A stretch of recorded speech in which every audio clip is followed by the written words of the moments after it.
All right, good evening, everyone. Welcome to the Union Pier Stakeholder Advisory Committee meeting. I'm Kendra Stewart, Director of the Riley Center. I welcome all of you both on Zoom and in person this evening. This is a Stakeholder Advisory Committee meeting, so and public is welcome. However, we are only taking comments and questions from the Stakeholder Committee advisory members. We will, in the future, starting in January, have lots of opportunities for public engagement for people of the public to provide input, as well as other future times that you could do this or ask questions. So thank you all for coming and for joining us. I call this meeting of the Union Pier Stakeholder Advisory Committee to order, noting that the meeting notice has been posted and the press notified as required by the Freedom of Information Act. Joining us today are committee members Brian Turner, Brian Derberry, Marvetta Daniels, Winslow Hasty, Vince Damaro, Laquita Bryant Jenkins, Doug Warner, Rick Giroux, Jerry Shower, Barbara Melvin, Faith River James, Ray Huff, Josh Dix, and I think that is everyone. Unfortunately, this evening, committee member Edward McKelvey cannot be with us. You have previously been provided with the minutes from the last committee meeting, which occurred on November 16, 2023. Is there a motion to approve these minutes? Second. Thank you. A motion and a second have been made to approve the November minutes. Is there any discussion? There being no further discussion, we will vote. All those in favor signify by saying aye. Aye. Any opposed? Right, the ayes have it. Now we will proceed to our agenda, and I'll invite Ali Moriarty up to talk about our community advisory committee. Thank you. Good evening, everyone. It's good to see you all. I believe you've all, members of the advisory committee, received this by email. It was in the Post and Courier today. It'll be in print tomorrow, but we're really excited to be announcing the Union Pier Community Advisory Council. And I want to talk a little bit about the role of the council, how it differs from this group, and sort of who we're looking for to be on that and how we're accepting applications so that you can hopefully help us spread the word. So this council serves a dual purpose. The first purpose is to give voice to the many issues that people in the community care about. So this will be really issue focused, and it will invite people in to represent a more diverse cross-section of community members and interests, and to explore those issues, give feedback, create some really good, complete communication with the Union Pier team, and make sure that everyone is on the same page regarding what people care about, and that there's a feedback loop, about what is being addressed, how things are being addressed, and so on. And then the second purpose of this is to fully engage the community in Union Pier planning, and that shows up through some of the requirements of the community members that I'll get into in just a second. So one, I think, big question is, what is the difference between the Stakeholder Advisory Committee and the Community Advisory Council? The way we are thinking about that is that this committee has safeguarded the process. So you all are really defining and operationalizing the community-driven process and what that means. This group will come together to talk about the issues. So we're not really expecting this group to achieve perfect consensus on everything. It would be nice to sort of map out where folks are, and maybe to Fred Merrill has made this point several times over this week, increase the center of the Venn diagram to the degree that we can. But the goal is not to end with some, agreed upon theme related to Union Pier. It's really to hear and understand and then provide feedback to community members and updates, and be really responsive to what folks are saying and what they care about. Who we are looking for. So we're keeping this really broad because we want to be inclusive, and we want to strike a very diverse balance of community perspectives and stakeholders. Hello. So we really only have one requirement, and it's that an individual represent a group or a constituency or a community. And so we're looking for only one representative per group so that we're not too heavily weighted in one direction or another. And again, we're keeping things sort of diverse. We're keeping things as equitable as possible. The commitment that we're asking for is that folks show up to meetings and actively participate in those.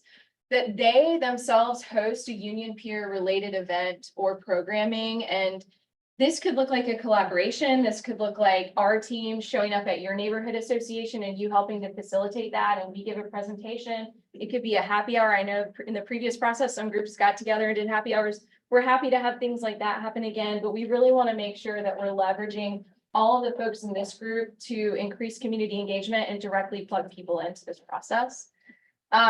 We will expect folks to, share updates with us. We will be sharing updates back to people. And we're hoping that people will help us communicate, those updates with their communities and constituencies. We ask that folks participate in our official engagement activities to the degree that they can, and that they encourage their communities to participate in those activities as well. So this is just sort of an infrastructure that we're building in to more directly connect the community with the team, and also to really leverage engagement in a way, because we have to turn the volume all the way up on engagement fairly quickly. And to be able to do that, we need partners. Accountability is really important to us on this. And so we are promising to people who are serving on this council that in return, we will provide them regular firsthand updates. So, folks won't be reading about stuff in the newspaper before they hear about it from us, to the degree that we can help that, I should say.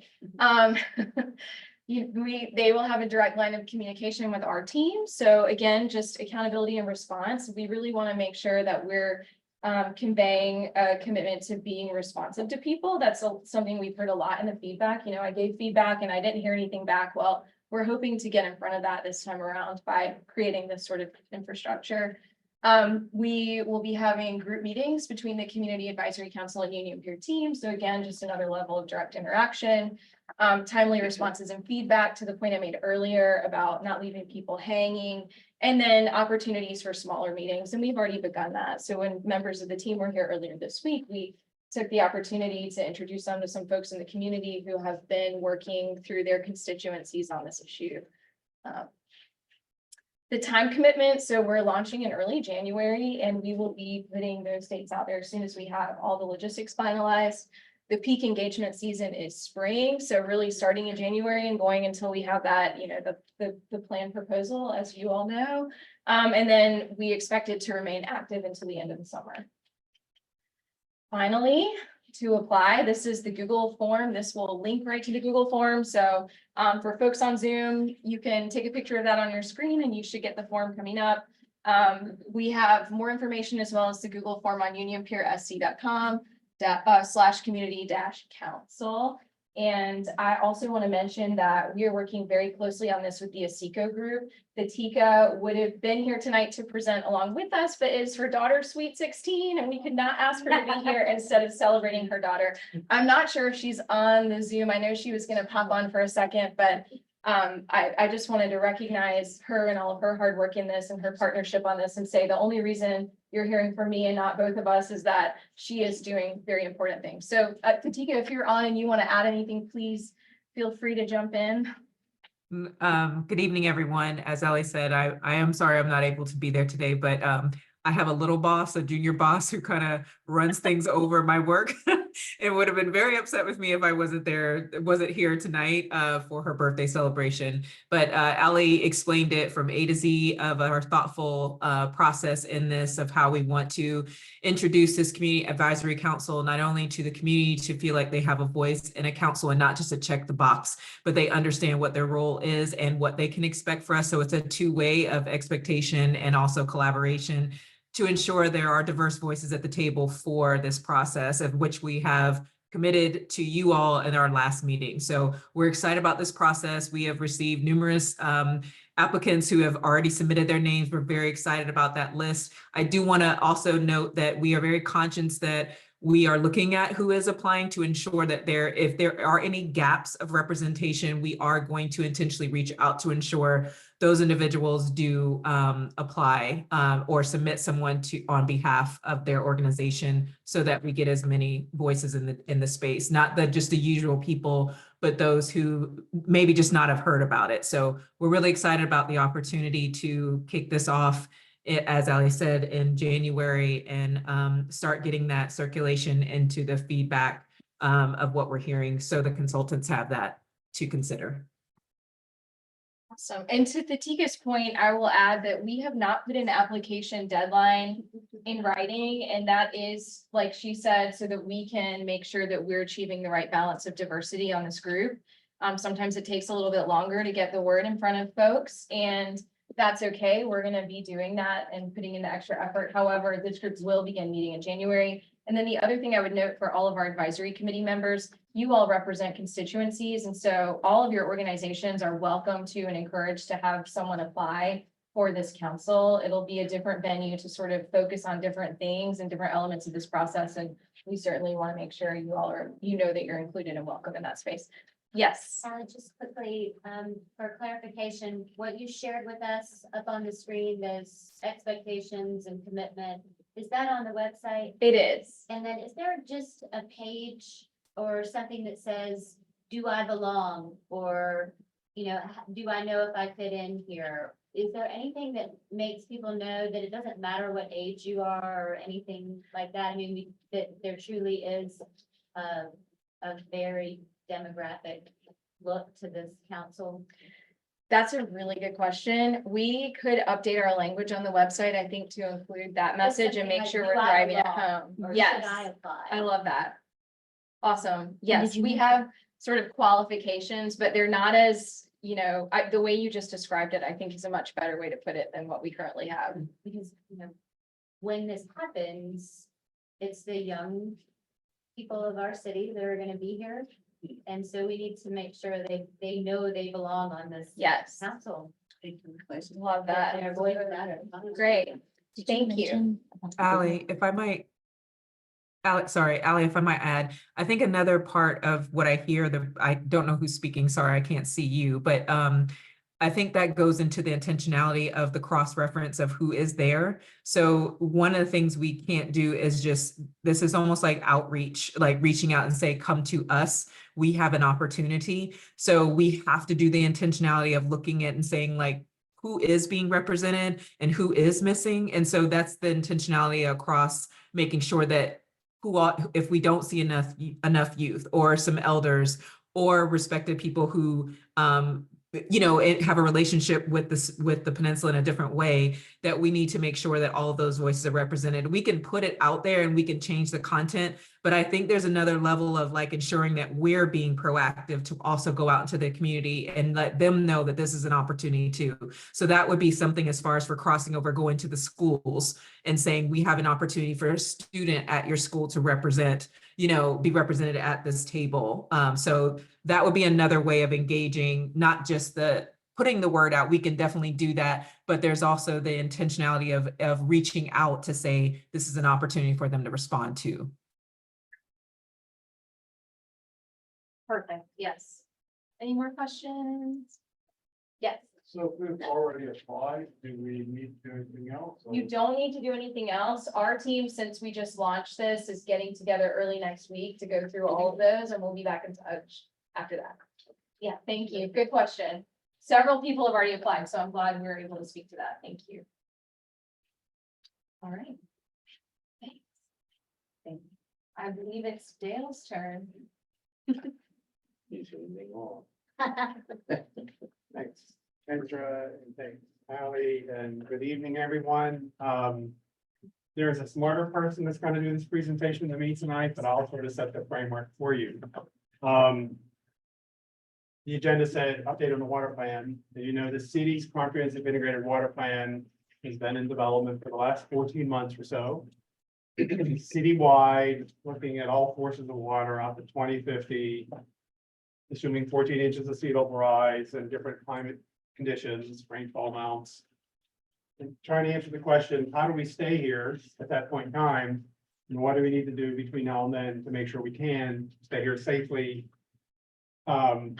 live in a good place, have a thriving economy, and not put people at risk, right? So that's the challenge here. The work on Union Pier that the water plan team was asked to do paused a bit of that water plan work because they can't be every place, everywhere, all the time. So the water plan delivery date, there will be a draft executive summary released sometime in late January, probably, maybe early February. The water plan team will make a presentation to city council, and then the water plan draft will be shared widely. welcome the comments, criticisms, misunderstandings, go from there, and then a final plan will be released in a story map format. So online, we update it all the time, graphically approachable, graphically interesting, and not a dry PDF wordy document. That'll be sometime late March or early April, depending on the number of comments. So that's where that process is. And you will recall that the water plan team was asked to do a specific look at Union Pier and to make sure that the Union Pier work was consistent with the water plan work, which then reflects the comprehensive plan that was adopted in 2021 based on the land and water analysis. So there's consistency through this planning effort. You will see in the presentation, some of the water plan recommendations have been pulled through to the Union Pier recommendations that the water plan has done. So you'll start to see where the water plan is going and the framing of the recommendations for Union Pier. The water plan team, as you know, and you may know, I think I told this before, Black and Veatch is the primary contractor consultant, and they're managing the process, and they are the heavy infrastructure engineering company that works on the peninsula. Spring Fishburne, Calhoun West, Concord Street Pump Station, all those things, they do that. Wagner and Ball is an urban design firm leading in the United States, if not the world, thinking about water and livability, water and safe spaces and good public spaces, and safety in the future. Moffitt & Nichol is a coastal engineering firm, very good at understanding current and future risks from coastal conditions and biohabitats, or a nature-based ecological engineering firm that's trying to knit some of this stuff together. Jared Bramblett is here from Moffitt & Nichol.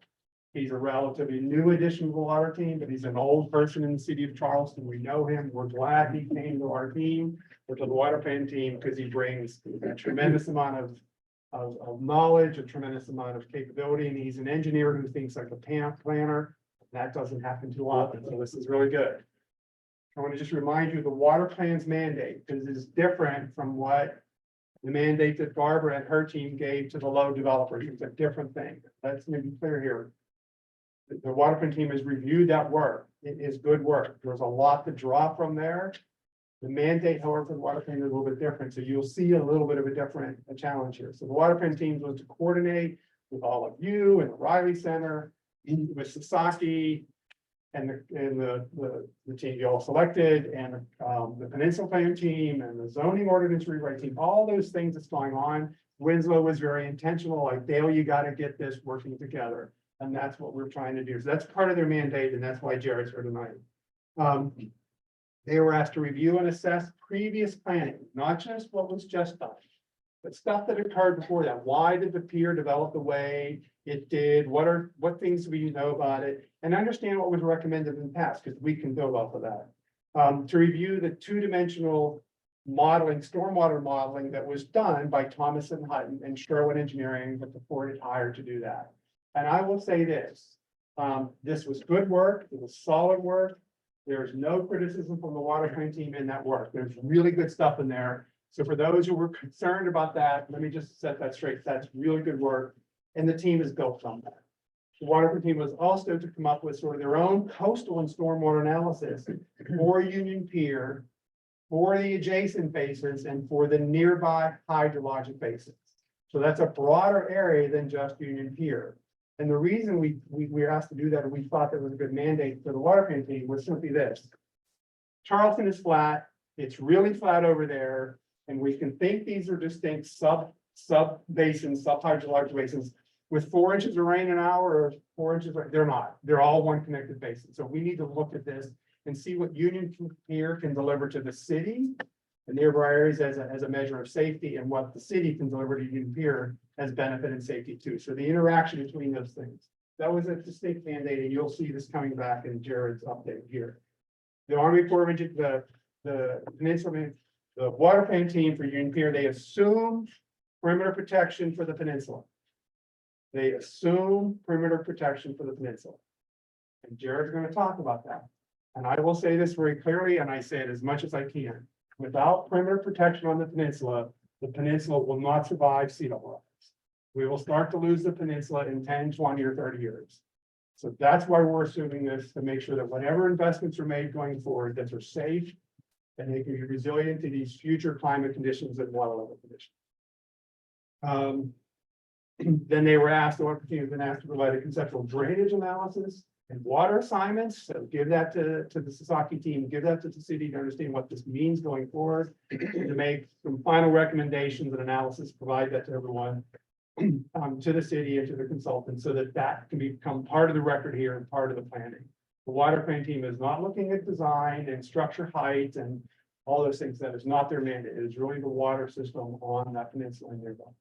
And with that, I'm going to turn it over to Jared. Jared, there's an exam after this. This is really hard stuff. There's some engineering in here, so take good notes. Okay, Jared, please. Thank you, Dale. I'm gonna try to keep this quick, but it is a hefty topic at times. Thanks for having me. I'm excited to be here. The whole guiding framework of our recommendations for Union Pier Terminal is really founded on this peninsula polder concept. And I think it's important to identify what a polder is right off the bat. You can find them across the Netherlands, even in Germany. New Orleans is an accidental polder. It's a low-lying area of land surrounded and protected by levees and dikes. And essentially the difference is inside that protection or inside that elevated edge is a separate hydrologic system from the outside. So in Charleston's case, it'll be separating tidal, storm surge, sea level rise from the interior of the peninsula. And the interior of the peninsula have an integrated system to manage groundwater and stormwater. Why do we need that? Why is that the basis of our recommendations? I'll walk through these maps and I think it probably becomes pretty apparent. This is the peninsula today at low tide. Some of the infrastructure that exists is shown, the blue lines of the deep tunnels that are built, the pump stations. The highlights in the middle are the high ground of the peninsula, so the safer areas. This is an 8-foot tide today. This is a major flood tide. We've seen, I believe, 5 this year. You can see how it encroaches into the peninsula, maybe mitigated by some check valves, but this is the area at risk. This is that major tidal flood with 1.5 foot of sea level rise on top of it. That's a pretty big swath of the city that starts to go underwater a lot more regularly with that 14 inches or 1.5 foot of sea level rise. This is today's 50-year storm surge. So this is essentially the elevation that Hurricane Hugo got to back in '89. This is that 50-year storm surge with 1.5 foot of sea level rise on it. Not as drastic, not as impactful as what you saw with that 14 inches. So it just shows how low the peninsula is. And going back to this drastic, as we've looked in the water plan across the city, you don't see this 14 or 1.5 foot of sea level rise having this drastic of an impact in many other areas. The peninsula is very low and very vulnerable. This map is an overlay of all these flood risks together. So this is the coastal flood risk we're up against. The dark blues, that major tidal flood plus 1.5 foot. The light blues, storm surge, 50-year storm surge plus 1.5 foot. This is what we're dealing with and what we have to design for when we think 50 years into the future.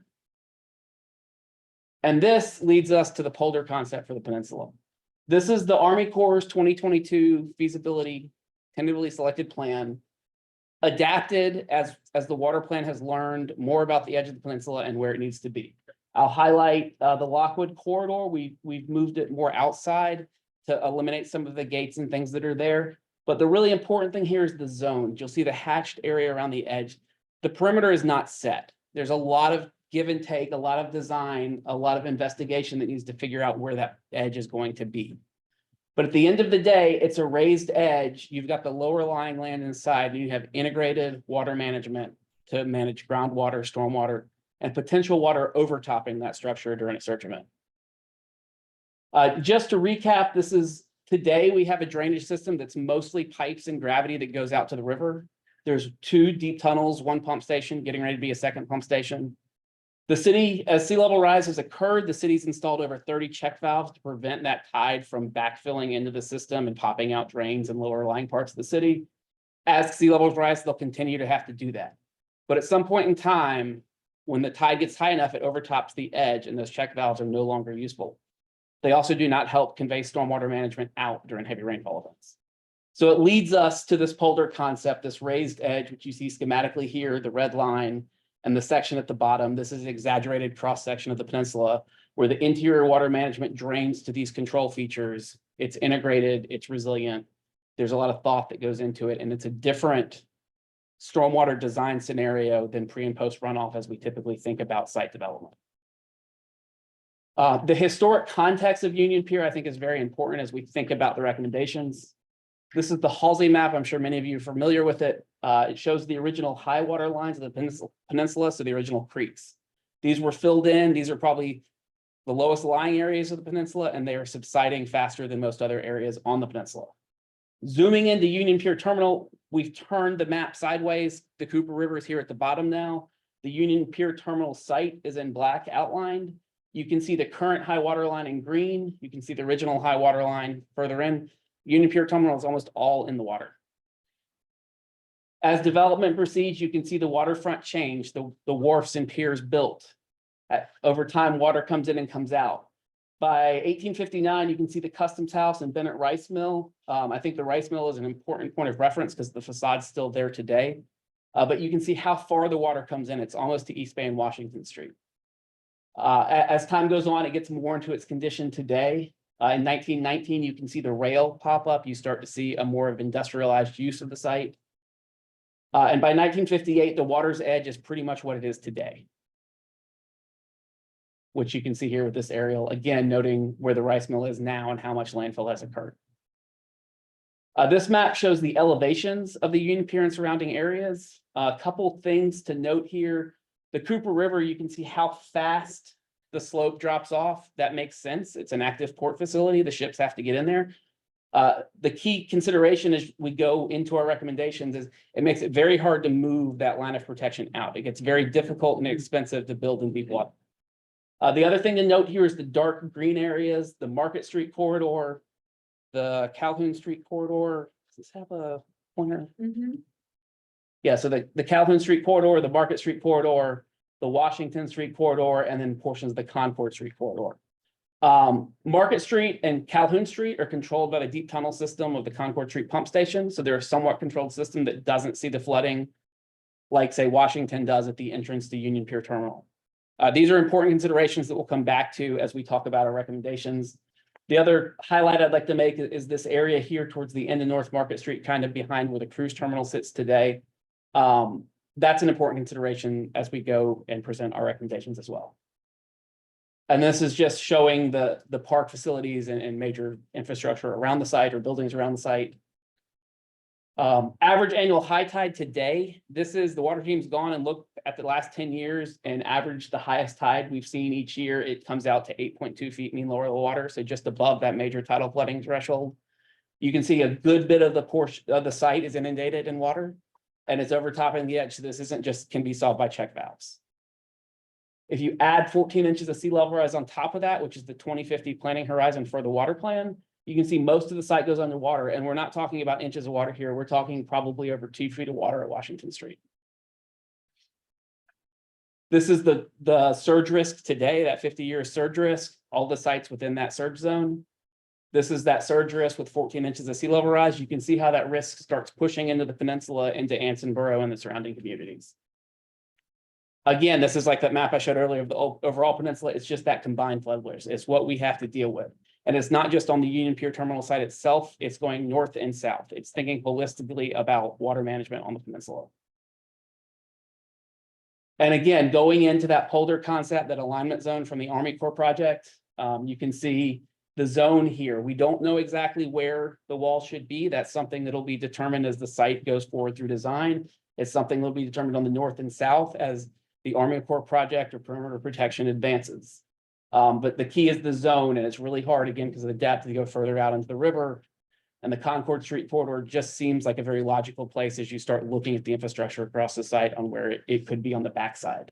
I have a question there, back to your slide. Concord Street, are there examples where a road is actually used as a barrier? Could that corridor be? Absolutely. There are certainly examples across the Netherlands, a lot of places where roads are elevated and become that structure. These are site photos. I'm going to kind of fly through these because of time, but you can see the landscape on the site today. You can see it gets saltwater inundation, not regularly, but occasionally. I'll point to this one. This is at the end of Market Street. This is the brick arch outfall that comes under Market Street. The Concord Street pump station and deep tunnels, there's a drop shaft right behind this rectangular graded structure here. This is an emergency overflow or a secondary overflow from that deep tunnel system. This is a critical point that I'll come back to as we make our recommendations.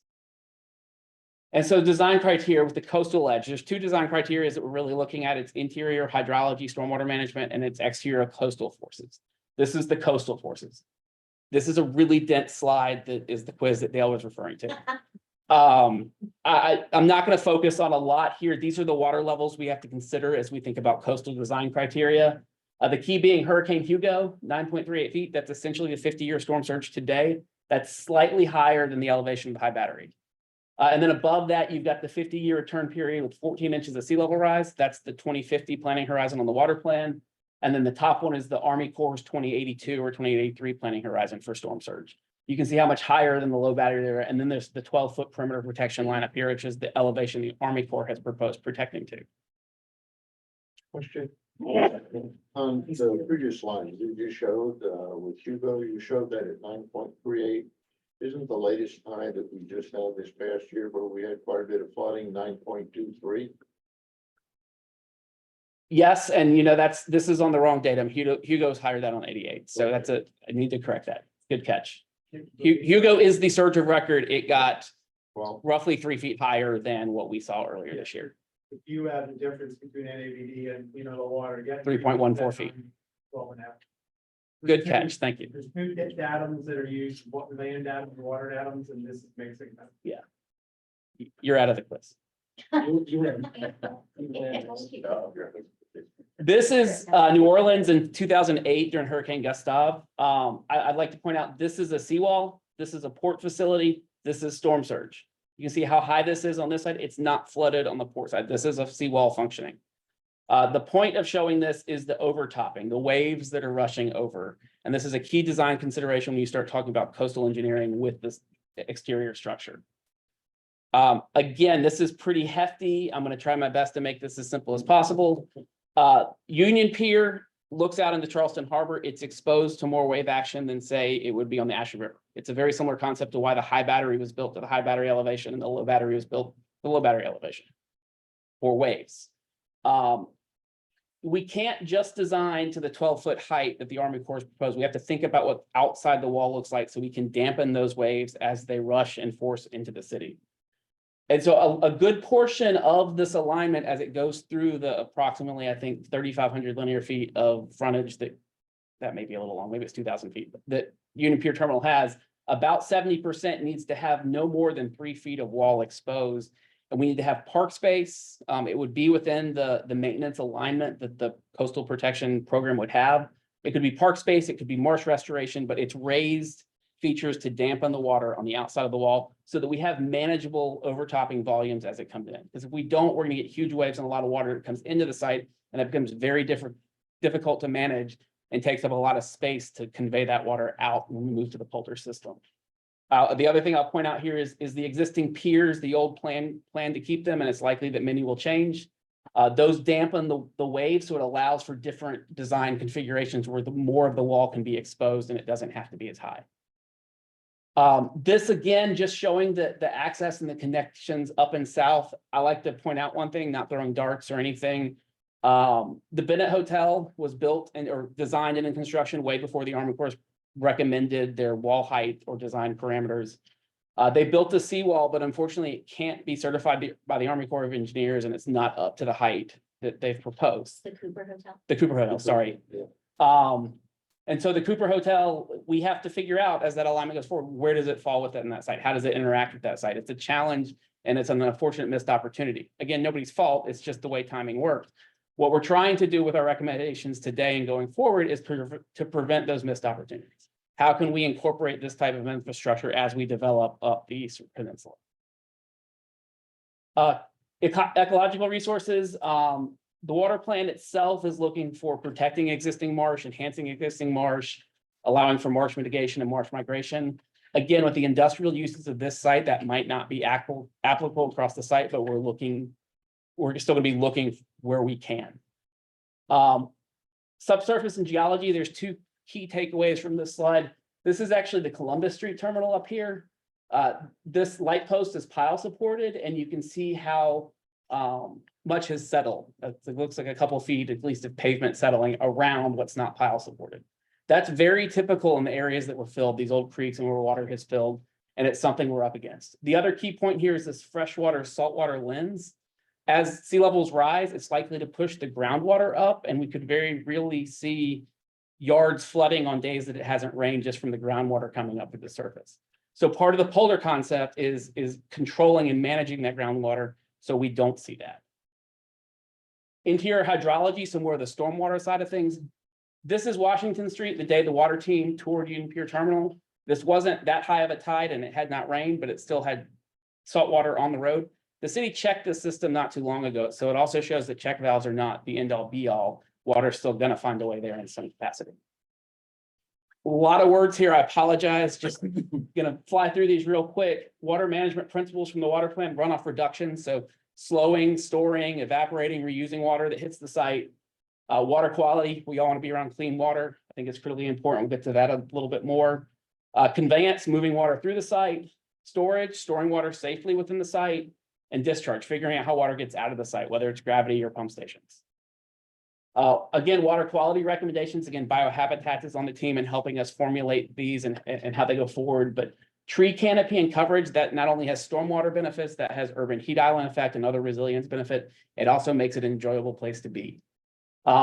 Native plants, green roofs, and I think you'll see this last point real clearly soon, space to convey, treat, and store runoff from the contributing watershed.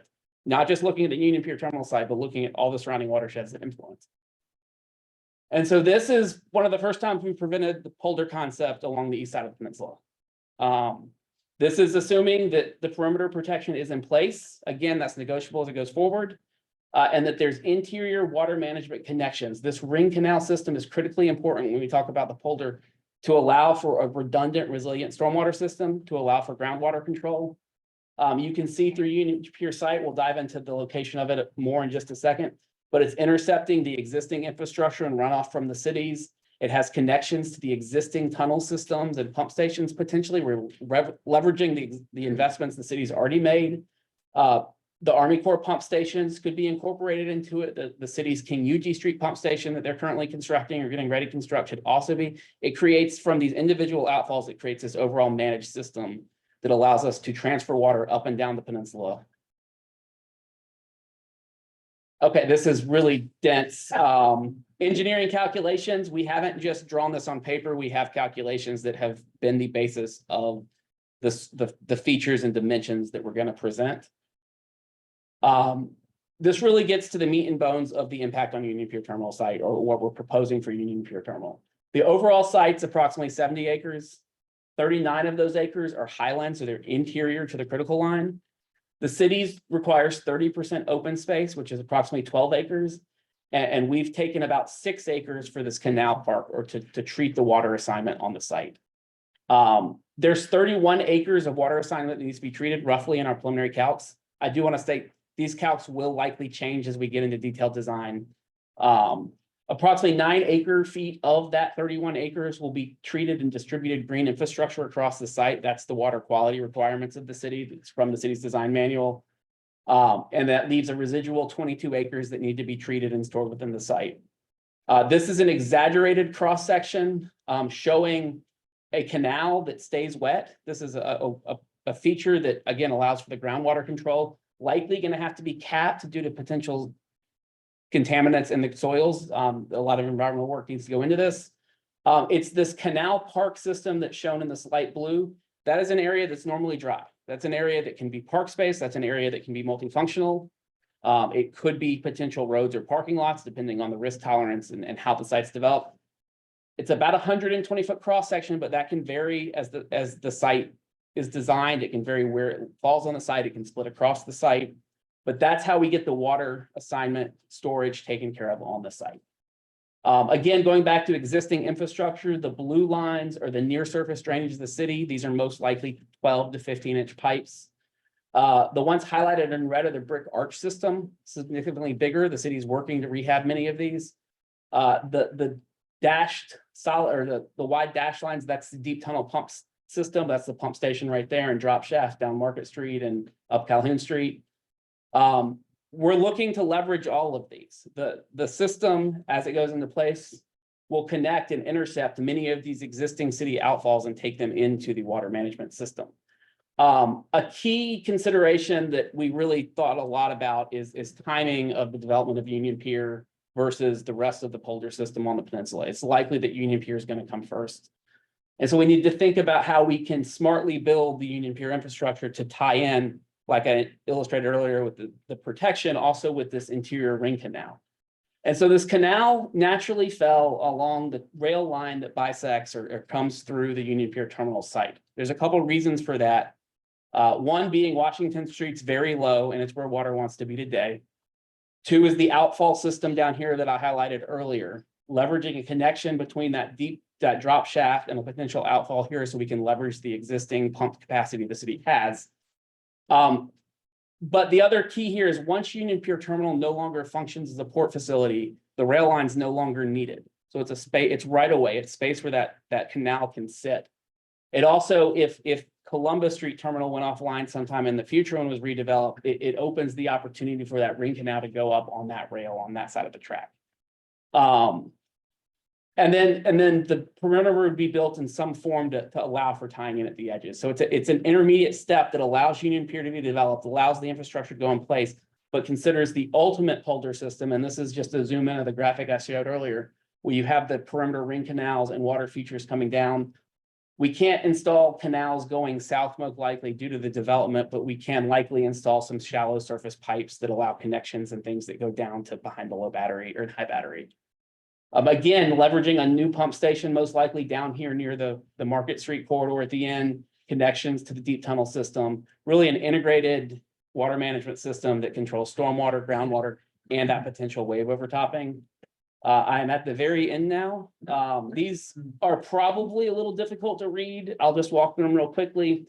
They're typical sections through the Union Pier site, assuming development. One of the questions that I know has been posed many times, and I was asked it many times Monday night at the Peninsula Plan Workshop, is what's our recommendations on fill for the site? And we don't have any. No, the perimeter protections here, and you see this is more like a battery promenade structure treatment for that raised edge protection. Not a whole lot of fill back within. You see this is likely mostly dry or a stormwater feature, but it also handles the wave overtopping during the surge event. And then you see that canal park system. Washington Street's here, Concord Street's here. This is a depiction of the deep tunnel and then the existing pump station. That's just one treatment scenario. I mean, this could be played out many, many ways. This is another one where the site is filled up near that line of protection to elevation 12. So you wouldn't actually see that line of protection if you were on the land side looking out. You have park on the outside. It slopes down. Again, there's a system in place to handle the overtopping and stormwater. And then there's the canal park in Washington, Concord Street.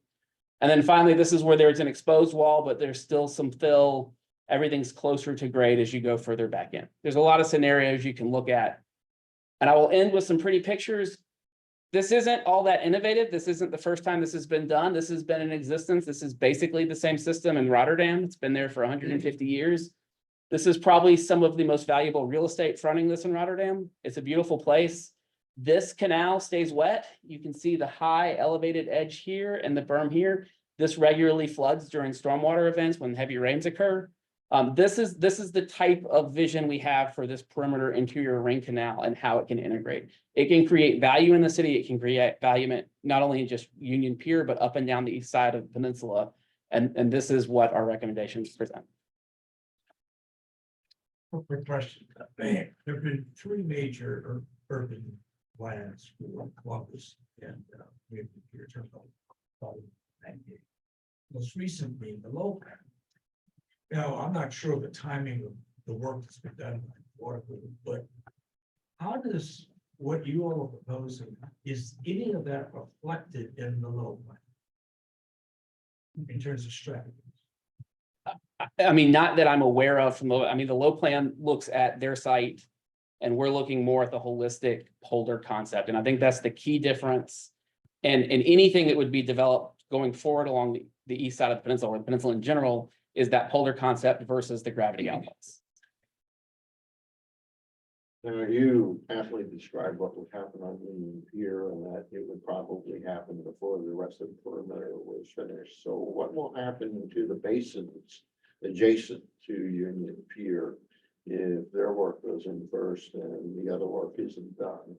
So that is the concept of this system going in place now to intercept. This is going to intercept the subsurface drainage, the pipes that exist today in the city now. And so that's a design scenario that has to be further vetted and evaluated as the concepts go forward and as timing happens.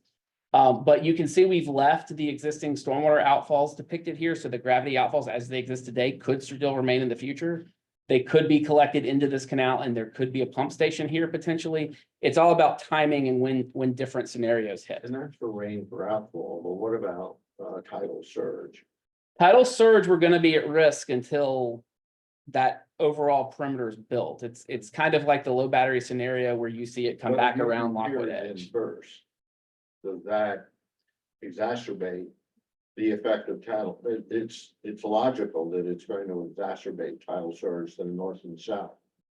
If this goes in first and there's a raised edge and there's not on either side, this is technically the wave action and the velocity. This is still going to dampen that and actually make it better for, like, say, Ansonboro and the folks behind it.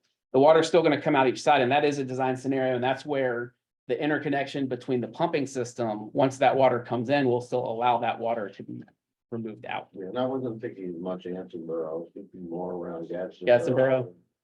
The park and I mean, that hey- area. I was thinking about Ansonboro. It's got to say. Thank you. Thanks for watching out for us. Again, that is a detailed coastal model that could be created to evaluate those impacts as that timing plays out. Jared, the rail right of way that y'all were talking about sort of following, that's owned by the state? Or is it owned by the rail? I think it's Palmetto Railways right away. Oh, so that's state. Yeah, yeah. That's what I mean. I mean, it's not owned by one of the class 1 railroads.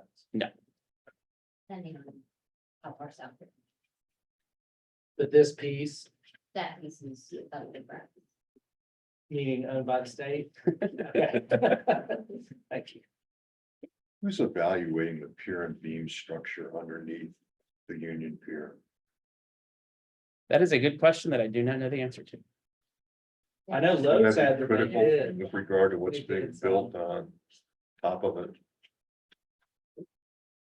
Yeah, I think that's one. I mean, there's some preliminary work that's in the files that did do an evaluation, but. Please, Mr. Jared, if I'm not an engineer, but it had a series of assumptions that may or may not be valid going forward. Yeah, and I would classify, I'm a water resources engineer. I'm not a structural engineer, so I would not feel comfortable answering. But there is some data in there. Is that what Thomas Hutton did, or do we know? I'll have to- I don't I, remember. yeah, I don't remember who did that. It was part of the design calculation package that was provided. I got the idea from Lowe during all of those sessions that additional work had to be done. Yeah. You know, to really understand that Yeah. substructure. Oh, You yeah, know, which has sure. been permeated for decades. And the by- environmental conditions. Right, exactly. But some of their work is done by aircraft X that in, I not in. There's data in there, just. Not enough of it. So that's where it was built. But yeah, with the, wouldn't allow to build anything on it. Yeah. But yeah, what's not in there is the assumptions that design would go with any design that you had for the use of the project. And I need to work on assumption. Thank you, Jared, very much. Thank you. We appreciate it. And Thank you. now we. Gonna give us a brief update on the other city planning effort. We can do it now. Hey, everybody. I don't have any cool slides like these, but just wanted to give you all an update. I think Chloe Stuber from our office had been in and talked to you all at a previous meeting about some of our efforts for engagement in reference to the Peninsula Plan and our waterfront redevelopment district. But we just completed a successful 3 days this week. Oh, I'm not on the camera. I'm sorry. Thank you, perfect. Sorry, everybody at home. We just completed a successful 3 days of workshops and tours that led to, I think, very good participation from the public on that. This is, of course, part of our peninsula planning effort, but it is also a separate waterfront redevelopment district that we're working on that will be incorporated into our comprehensive plan. And that was the focus of these workshops. In particular, we had two in-person workshops that drew about 200 people. So that was very successful, and we're definitely getting the word out and getting more people participating in these as time goes along. And then we also had a fantastic waterfront tour by bus, by foot, and by water that a number of you that I recognize in the room right here participated in. And I think we really gained a lot from that, and that will all be incorporated. What we learned from that and from the public will all be incorporated into the work that the consultants are doing. They'll be back in town probably in early February, and then we anticipate a draft of the waterfront district guidelines to be available probably in April, so that that can be for use in Union Pier planning. So that's kind of where we stand at present. Thank you, Christopher. Does committee have any questions? Christopher? Well, just, and that was, it was a great tour day, and it was super interesting to kind of traverse the perimeter of the peninsula from essentially Laurel Island all the way around to Rosemont. So thank you all for that opportunity. It was super interesting. And for those of us who, spend a lot of time studying and spend, across the peninsula, it's always interesting to look at it from different angles and with different lenses.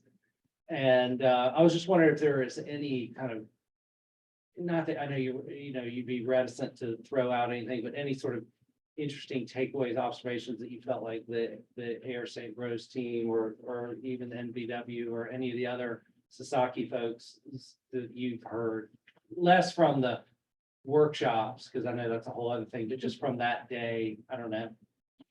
I haven't heard anything definitive yet. We're Yeah. gonna have some follow-up meetings in the coming week. Yeah. But, I think we all were struck by how complex our waterfront How interest different it is. Yes. Different. And how places. Yeah. from Laurel Island, which is, an old garbage, well, actually a permitted garbage dump that had met the standards for landfills and things like that, to, the battery, to the older garbage dump areas that were around Middlebank Park and all that. So it's just so different each area. I thought the workshops were really good. Went to it, I was interested in seeing where the green and red dots were. And they're pretty much aligned with my own thoughts, so I was happy about that. Yeah, it's always giving the dots a lot. Thank you, Christopher. Okay. Take care. And now we will turn it over to our consultants, Fred Merrill, who's the lead with Sasaki. I'm gonna hand it over to you, Fred, and Sure. Can you hear me okay? Can everybody hear me okay? Yeah. Yes. good. Okay. Well, that was interesting. I don't know, I think I can speak on behalf of the design team. That was getting a drink from a fire hose that we're gonna have to spend some time really getting into it. That was really helpful, really great information. That was the first time we've seen this, so I think it might be safe to say our site just got a little different and maybe a little more challenging. But anyway, with that said, I have a few introductory comments, and then we're going to have a nice presentation from Thomas and Serena, and then Philip from Sasaki, and then James and Paul are going to go through some of the real estate stuff. But let me just say, our November meeting was really helpful, really grateful to you all for getting to know you. And I think getting to meet you and listen to you was really helpful. We learned a lot from you. And, I think real simply, we generally share a common vision for what Union Pier can hopefully transform itself into over time, a connected, diverse neighborhood that, has a look and feel of Charleston. So, I think we're kind of all on the same page, and I think the work that the city's doing is reinforcing that. There's obviously the water plan information that we just saw is critically important, and we'll have to understand that better, and I think kind of build that in as almost an existing condition as we go forward. So that's really what I wanted to say. We're gonna tonight, go to the next slide, please.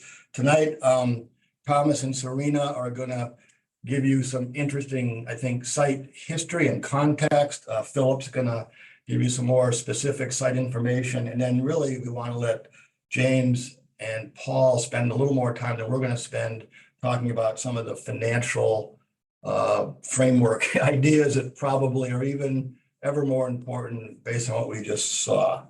So with that, I'm going to turn it over to Thomas and Serena. Good evening, everybody. This is Thomas Woltz from Nelsonberg Woltz, and we're excited to be part of this meeting tonight and really happy to be coming back to you with some of our initial findings. As we start to think about what landscape-driven space planning looks like, what we're going to show you tonight is not an end, it's actually the means to getting to meaningful landscape space planning. And for those of you who've met us before, you know that our process is looking very closely at both the ecology and the culture that shaped a place before we begin the act of designing the open space network, the public parks, the streets, all of the space planning for this project. It really begins with asking the land its story and its question. So Serena Nelson and Jenny Lauer are going to walk us through all these slides that we've put together to make the kind of portrait of the Union Pier and what was this landscape before it was built and how has it come to be. It was really interesting to think about all the threads we have to pull together, including that last really dynamic presentation about the hydrology of the site, as all factors that lead toward comprehensive and thoughtful space planning. So I'll turn it over to Serena to lead us through these first slides. Thank you, Thomas. The slide that you're looking at is the beginning of a framework that we like to use as we look at the history and the culture, kind of the foundations of our site understandings. We start with this method of breaking that history down into eras of significance.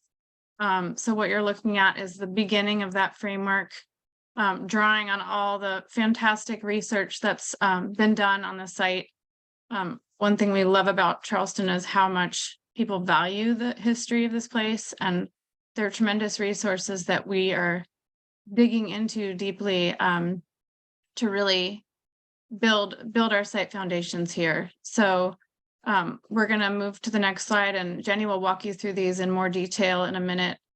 We've also started to do a kind of mapping exercise, very similar to the maps that we just looked at from a water infrastructure perspective, but we're kind of taking the stance of the cultural history lens. So you'll see that unfold on the slides in front of you. But I think one thing that feels really profound to us about this place, we have heard many times in the dialogue that Union Pier feels like a blank slate, but we are just profoundly struck by the fact that it is anything but that.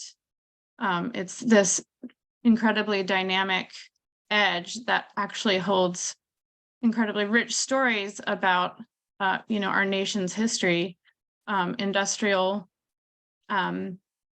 development in the country, international slave trade, ecology, dynamics of agriculture. There's much to unpack and much to be discovered as we look back to the site history. So with that, I'm going to let Jenny walk us through some of our era analysis. Oh, wait, there's one more point that we wanted to make, if you keep going, Paul, which is that this history is intricately tied to hydrology and ecology. So we're kind of focusing here on culture and the historic arc, but that those stories are tied to the physical landscape, to the flows of water and to the living things that occupy this dynamic edge. So while we've gone from this marsh landscape to a very hardened infrastructural built up edge, I think we want to just kind of track that migration and look back to the past as inspiration for what we might envision for the future. So with that, I'll leave it to Jenny to walk us through.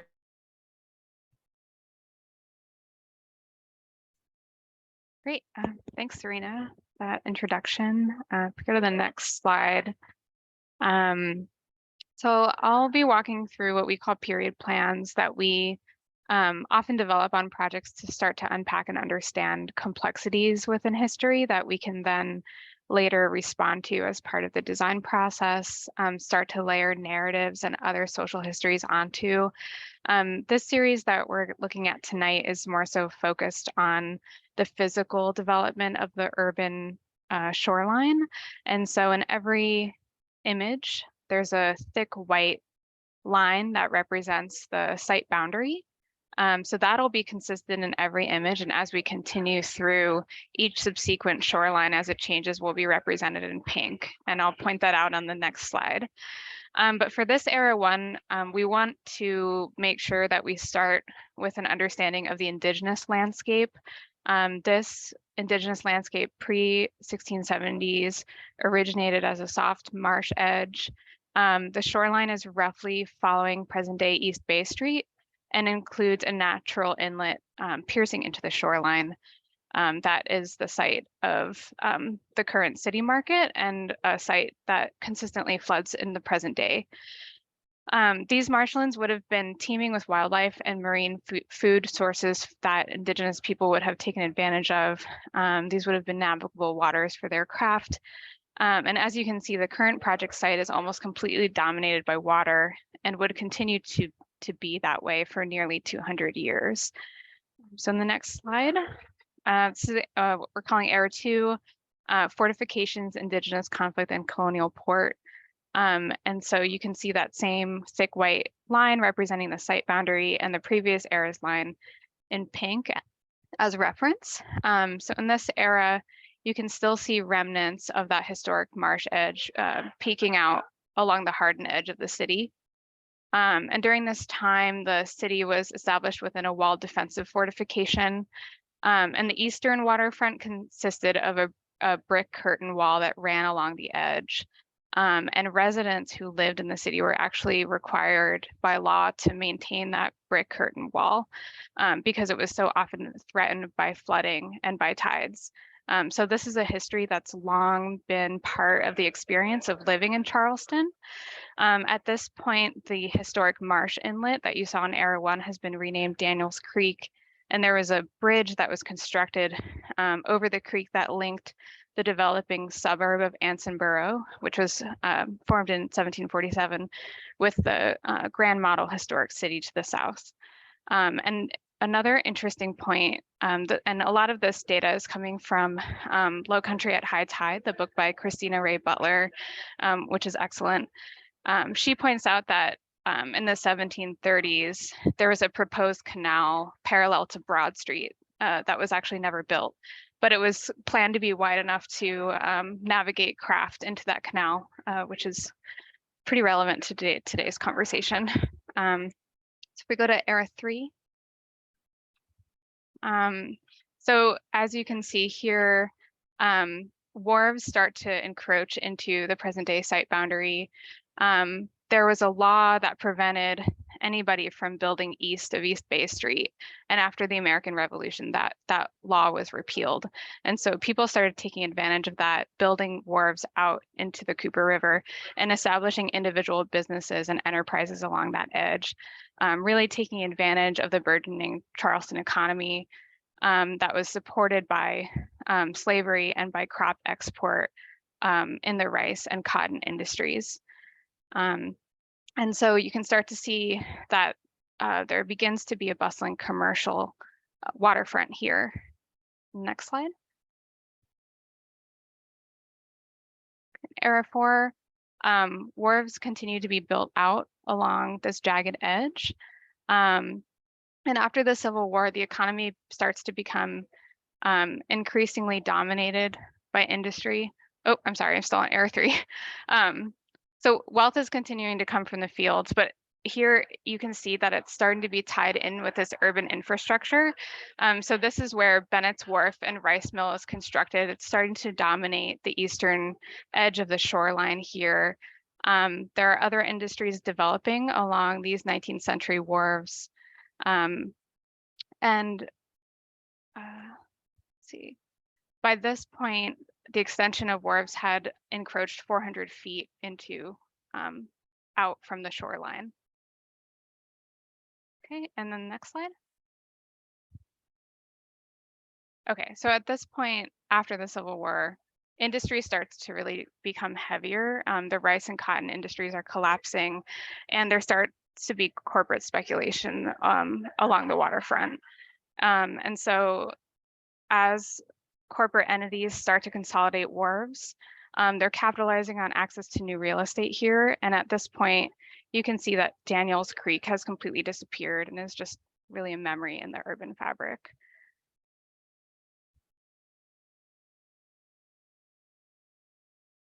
And then here in Era 5, you can see that the wharf consolidation process has continued. There are larger blocks that are formed in order to take advantage of large craft. And in 1947, the State Ports Authority takes ownership of Union Pier and continues to kind of expand its footprint. And so more and more, the wharves are starting to be divorced from the surrounding urban fabric. And rail tracks are starting to pierce their way into the site footprint and form more of a physical barrier from the surrounding neighborhoods. And finally, in Era 6, we have the post-war era, State Ports Authority and wharf consolidation. In this era, we have our present-day urban edge, where it's really dominated by large warehouses and the cruise terminal. And this is really showing the Port Authority's attempts to keep up with globalization, and starts to explain the present condition of the site. But you can also see that you can read it as a palimpsest, where there are so many different evolving shorelines, traces that are left behind on the site. And these different forms could inspire potential future interventions as we move forward into the design process.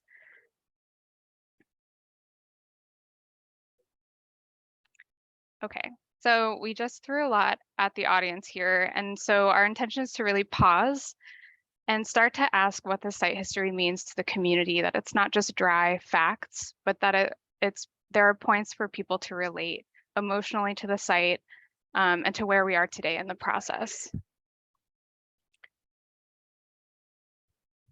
So to the next slide.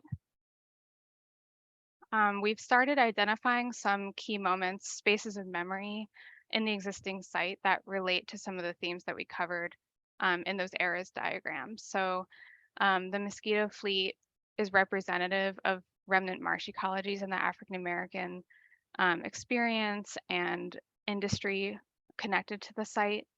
The Bennett rice mill, large scale patterns of labor and agriculture. There's the remaining warehouses and rail infrastructure connecting to industrial history, and the custom house connecting to international trade and commerce. And so what we really intend to do is, understanding that maps can really only tell us part of the story, to really engage with people in the community today, to bring people back into the space and engage with some of those sites of memory. And so we propose several community engagement activities through the historical lens, to get people talking, to get people excited, and to really hear their memories and experiences. And so one of the proposed activities is to bring people to the historic mill site, and start to use our historic map overlays to visualize what the footprint was. We also have Sanborn maps that go into even greater detail of the historic warehouses along the waterfront, and really start to get a sense of those geometries and have people inhabit that space, and to start to record kind of reactions and memories and feelings that people are having. And then the next slide.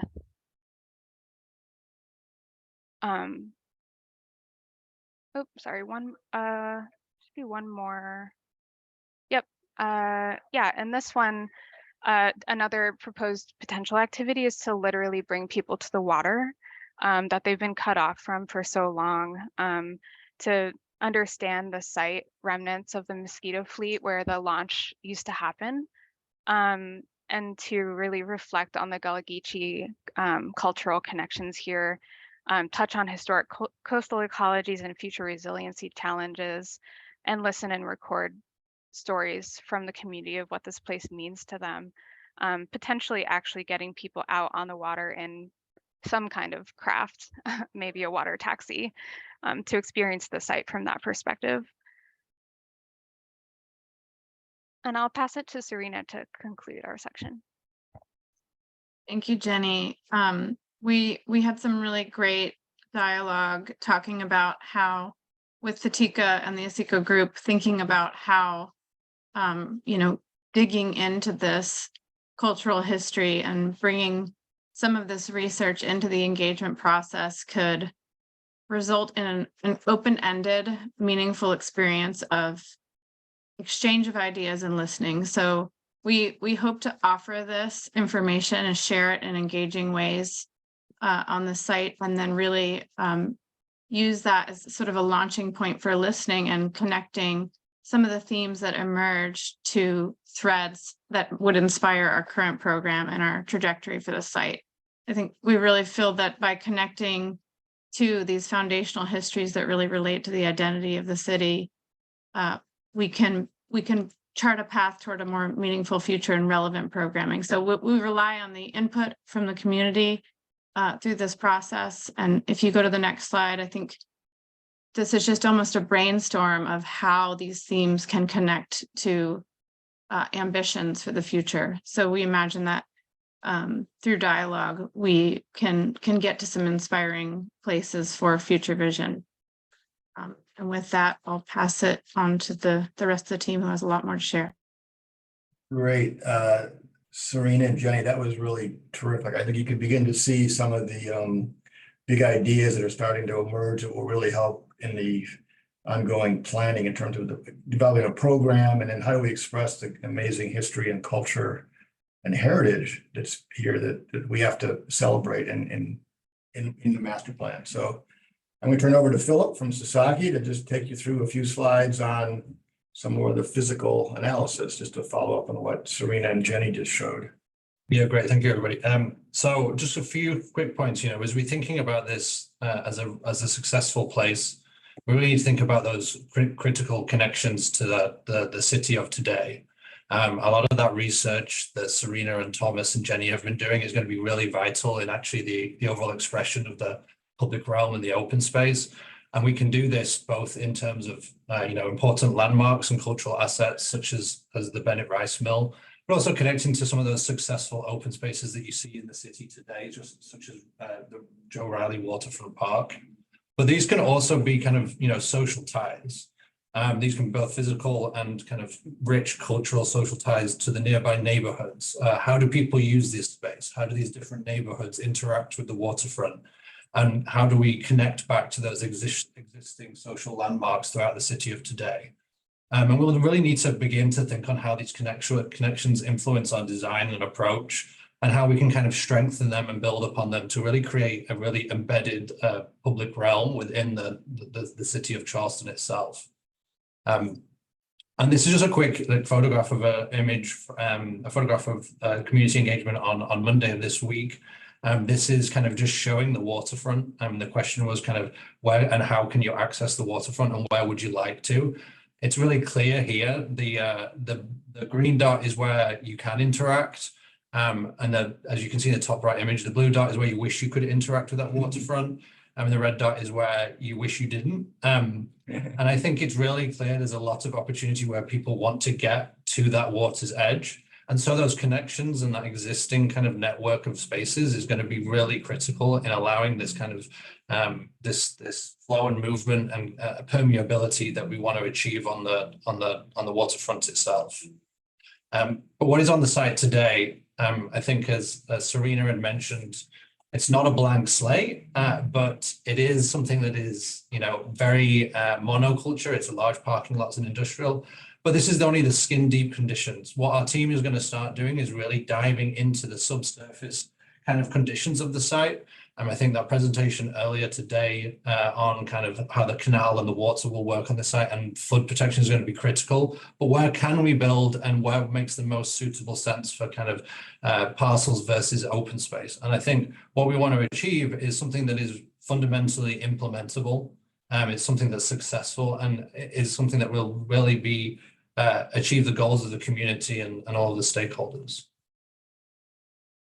And just to wrap up, before we hand it over to James and Paul, we just spent, some of us from NBW and Sasaki spent the last couple of days in Charleston, really getting to kind of immerse ourselves in the peninsula plan, the water plan. And we met with various folks in the city planning and Dale and Christopher and others. And it was really helpful just for us to kind of sit there and absorb. And at the open houses they had on Monday and Wednesday, we spent quite a bit of time there trying to understand the peninsula plan and the water plan a lot better. So just wanting to know we have that kind of baked into our background now. And, you know this as well as we do, but there's, these different large scale waterfront master plans in different stages of planning. And we got to figure out now how Union Pier will be different. And I think the information we just got at the beginning of the presentation on the water plan is going to be a real important new factor that we need to take in our planning consideration.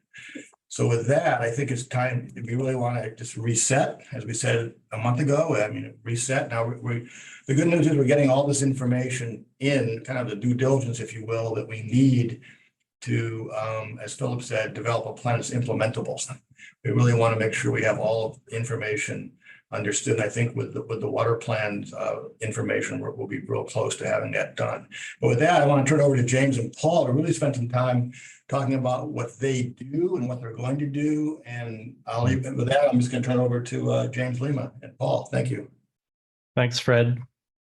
Good evening, everyone. I'm sorry I couldn't be with you in person tonight. That was a lot of information. I feel like maybe we should all take a collective deep breath. I think before I start talking about money and how we're going to think about the economic viability and the financial feasibility of Union Pier, is to agree on a basic tenet of this work that we're all doing, which is that this is a centennial investment opportunity for Charleston. It's the most central waterfront in one of the great cities in America. So it has to be great. And we have to do it right. And if we look at comparable examples all over the country, virtually without exception, and particularly for adaptive reuse of former industrial waterfronts to mixed use projects that have civic uses and public places, government makes a very substantial contribution to the overall project cost. Full stop. There are examples where public spaces are funded by private development. That's absolutely true. There are lots of interesting and recent examples. They are almost all driven by very high density development that pays the cost of projects like Domino Sugar Park on the East River, for example. So I think what we need to do is to start our work based on a really significant amount of baseline information that's already in place. The work that happened over the last year and a half is an excellent baseline. The work that's happening in parallel on a bunch of fronts is important, but we need to help build a case for why this is an opportunity for a public-private partnership. And we need to understand the potential revenues that can be generated, and then to acknowledge that those revenues are going to be offset by the construction costs of the project proposed, some land cost that the current owner will insist on as a payment for land disposition. And then there's the question of a reasonable profit for the one or more private real estate development entities that will need to be motivated to work on the project. And then there's the question of the range of extraordinary site improvement costs, which are substantial here and are quite typical for the adaptive reuse of former industrial waterfronts. And so that's a lot of information to try to unpack. And so what we're going to need to do is to try to get as much good information as quickly as possible, particularly on that range of extraordinary site improvement costs, from water infrastructure to resilience infrastructure, to fill, to utilities, to soil remediation and site contamination and the like. So what are the whole range of those things?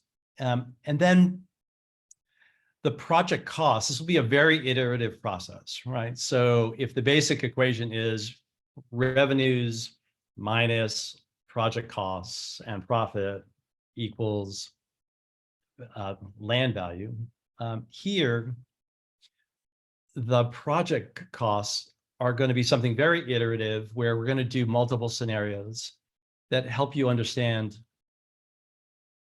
the implications of different amounts of public benefit programming. So a small acreage of public park, a medium allocation of public park, civically generous allocation of public park plan and public realm improvements, and what the different costs of those are, just as an example. And to help create a framing of this and a communication of this and the graphics of this and the data around this that allow you to make choices, but to collectively decide what your priorities are and what your values as a community are for what you want that program and plan to be. Again, depending on the scenario, the combination of private real estate development that's generating revenue and the amount of public benefit space, public realm improvements, streets, parks, and the like, the program decisions you help direct us with about the percentage of affordable housing, income restricted housing, about other affordable spaces for small businesses, for incubators, and other equitable economic development components. The things that reflect your values will be embedded in this plan. And again, this will be a great way for the team to work iteratively, both with the community and stakeholder engagement process and our own ideation on plan and program. So we'll go back and forth, and each of those scenarios will have very direct financial implications. So we'll start to construct a model that will allow us to test different scenarios. What we'll try to do fairly early on is to frame that out in a basic way so that we have some order of magnitude to understand that. But it strikes us in relative to the work we do around the country that there's never been more federal funding flowing to create economic regeneration, particularly equitably focused economic regeneration, creating a civic place that is for everyone. That creates economic opportunity, that reinforces, all that's, kind of the highlight of why we love Charleston. State funding is also, again, a typical, component of the capital stack in project capital funding, and then city allocations and the percentage that private dollars can bear as well. We'll do this both for the first cost, the capital costs, and to understand the source of recurring annual funding for operational expenses for maintaining and operating the overall campus. So with that, I'll turn it over to my colleague, Paul Lillehagen, to kind of walk you through in a little bit more detail about the specific tasks that we're going to work on. Great. Thanks, James. And thank you to the Riley Center and to the Stakeholder Advisory Committee for the chance to speak this evening. Over the next few slides, I'd like to walk through, as James said, in a bit more detail, the real estate and economic components of our team's proposed work for Union Pier, and talk about the way that both intersects with and informs the design work, as well as sharing some similar past work that the JLPD team has done. I do want to note that we recognize that the team is taking this in stages and that, we will continue to periodically check in on the work to ensure that all of the team's work is aligned with what is being identified. But this is our best attempt to lay it out as we start. So I'm going to pass over phase 1 details, as I think that's pretty clear, but dive into kind of the meat of this. So as we dig into the work here, one early phase effort will be working to set up an overall economic framework for understanding Union Pier, inclusive of both the public space and private development. This will help to ground the work that the team is doing in an understanding of what is feasible. And we're particularly excited here because this project so clearly sits at the intersection of the development opportunity that exists and the public realm. These are two things that can directly enhance one another, as illustrated in the Urban Land Institute's report shown here, in which JLPD contributed to showing the value that great public space brings to private real estate. Digging in further, as a part of our understanding of the economic conditions and market opportunities, we draw upon both local and national expertise. Locally, we will engage with key stakeholders, including many of those in the room, who have a vested interest in the future of Union Pier from public, private, and civic sectors. In particular, we look to ensure that our understanding of the market conditions really reflects local realities and nuance. Nationally, we'll draw on a range of best practices for both site planning and programmatic offerings, drawing on both our past work and that of others around the country, focusing on lessons for funding, financing, and governance strategies. As the team moves into site concepts, JLPD will assess the potential, as James said, that the site has under a range of development options and relevant assumptions. For instance, a past example here, you can see an illustration of our work with Nelson Bird Waltz, in fact, in Asheville, where we assess the fiscal impacts of a range of public space and development options for a publicly owned property downtown. In tandem with that, we will evaluate various public and private funding and financing opportunities for the public space, for the infrastructure needs of the project, et cetera.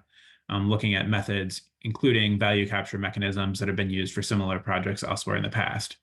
Here you can see an illustrative range of funding options we assessed for a client in San Jose, California, including public and private sources, earned income, and the potential application of various value capture mechanisms.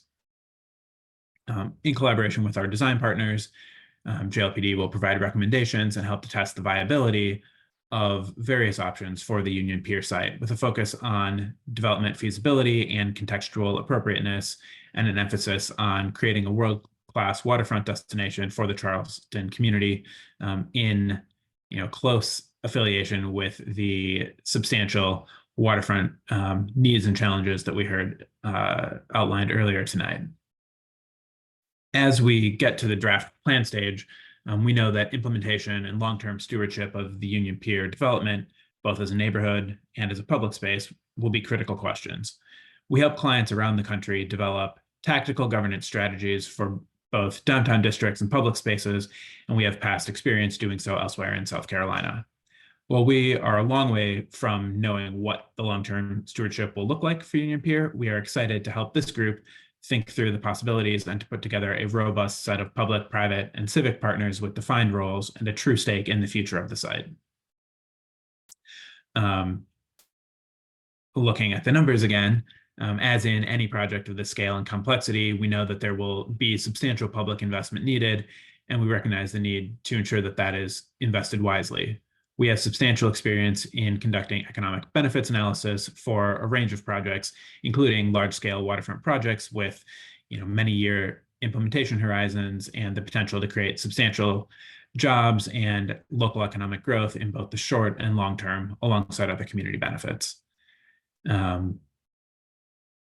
Finally, as the team gets to the end of the process and is ready to recommend a plan, we'll help to refine the various components into a tactical implementation plan. Here you see one example of a multi-phase implementation plan that we assembled for a major public-private collaboration on the restoration of a historic train station in upstate New York. Since this was prepared, the execution of the plan continues, an effort that we continue to support. And for Union Pier, we can similarly help you pull together phasing, funding and financing, multi-sectoral partnerships, and governance decisions into an implementable set of next steps. And in line with that, as a part of those next steps, there will be roles for a wide range of partners, both in the short and long term. We help clients across the country thoughtfully tailor their messaging to those partners, bringing parties to the table to work together, both programmatically and financially, to realize a shared vision. We know this is still a couple months off, that things will certainly evolve between now and then, but we are glad to see such a great set of stakeholders already assembled and look forward to working with you in the months to come. Thank you. Okay. Thanks, Paul. Thanks, James. That's the end of our thing. If you haven't had enough by now, probably have, but that was it, you know, between our presentation, the design team presentation, and the water plan, I think we just threw a lot of stuff at you. You may have to go back and watch the video, like I know I'm going to do. But anyway, we'll open it up for questions, or turn back to Kendra and Sure. Allie. Yeah. Anyone, in the committee have questions for the consultants? Winslow? This is not really a question. I think it's too early to start delving into questions, and as you said, a lot of information. I just want to say personally, sort of listening first to the water plan team and Gail and Jared, and then to you all, Sasaki, Nelson Birdwolds, and James Lima. I mean, to me, it's just so clear that, you know, that reset button, as you mentioned, it's clear that we're on the right path. And I just want to commend all of you, and we're really excited. It's clear to me that we've got a great team in place, and looking forward to working with everybody. So thank you. Thanks, Ray.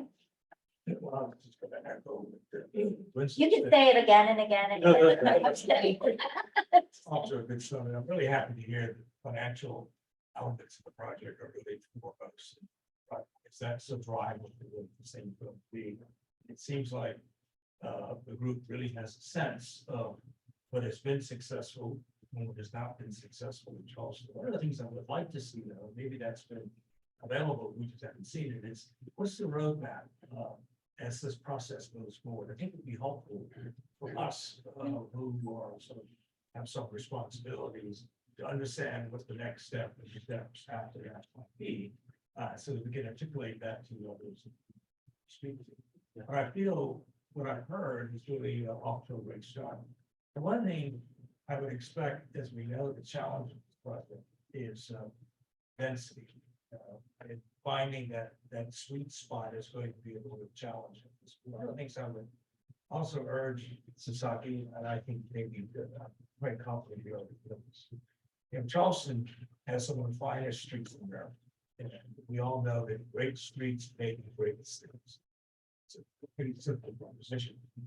Charleston also has some of the worst streets in America as well. So I would hope that some of the modeling would look very closely at some of the patterns that exist in the city, and then ask the question, how does one extrapolate that to this site where it may have elements and it may not? I think I'm not convinced that those arguments were made, but they're fundamentally vested in understanding and demonstrating the relationship to the peninsula as we know it, as we understand. Look forward. Thank you. Vince? I echo what my fellow team members have said. Being the resident skeptic and building on what Brian said about the fill, the water plan, and part of what I think they didn't state emphatically is that you don't do the water plan, you don't do Union Pier, those kinds of things. And then buckling that into this timeline, which is startling to me based on what I hear. And I think the competency of the teams that you've put together is significant. I just think asking them to do it over this prescribed timeline is overly optimistic. Now, I hope you prove me wrong, but I'm just not convinced that we can do it in that time frame. And I need to respond to Ray's comment. Ray, we are actually working on putting together what's to come with the TICA Of course, Jim, Fred, and Thomas and their team. So that is like right now, we've been going back and forth with that, and we will share that with all of you. And the public in general, as soon as we have it done. But our hope is to have it done in the next week or so before everybody leaves for the holidays. We will be announcing engagement in January. We're in the very final moment of having the dates finalized. There's a lot of, as you all know, schedules that have to work together, but we have a few dates, and we're trying to be very careful and work in lockstep with the city. So as they're setting forward their their engagement plans in January, February, March, we're setting ours to be compatible so that we're additive rather than taking away from each other. So I apologize, that's why it's taking so long, is trying to get together a bunch of moving parts, but those should be out. And you all first, as well as the community at large, will have what the next steps are and what dates you need to mark. Okay. I want to thank everyone for the opportunity to look at this holistically and to echo Winslow's comments. When we had the opportunity to do the tour this week, it really did bring home how taking care of water and stormwater is really not just a site issue, it's an area of the city issue. And so as we move forward, I'd love to hear everyone's thinking about how our PUD process asks us to think about stormwater and resilience. And so in essence, should we consider a PUD process that not only handles water at that site, but is integrated into the water plan? I think we have so much more information in front of us now than we did before. And it's important to be able to take advantage of the knowledge that's being shared. Thank you. Any other questions or comments from the advisory committee? At this time, the Riley Center does not see a need to go into executive session, but does anybody on the committee see a need to go into executive session? All right. Hearing none, just quickly, one other point of business is I would like to take a moment to thank Rick Giroux for serving on our committee. He is fantastic job of communicating with, the city and the mayor and, helping us stay informed and being a great conduit. And so, Rick, we will miss you. We appreciate all you have done to help us be successful today. So I'm sure the mayor-elect will have somebody sitting in this seat come January. yes, I believe you are correct. So any other new business? All right. Hearing none, do I hear a motion to adjourn the meeting? Motion to adjourn. Second. Any opposed? All right. Thank you all, and we'll see you all in January. Thank you. Bye. Everyone. Thank you. Everyone, Bye. have a great evening.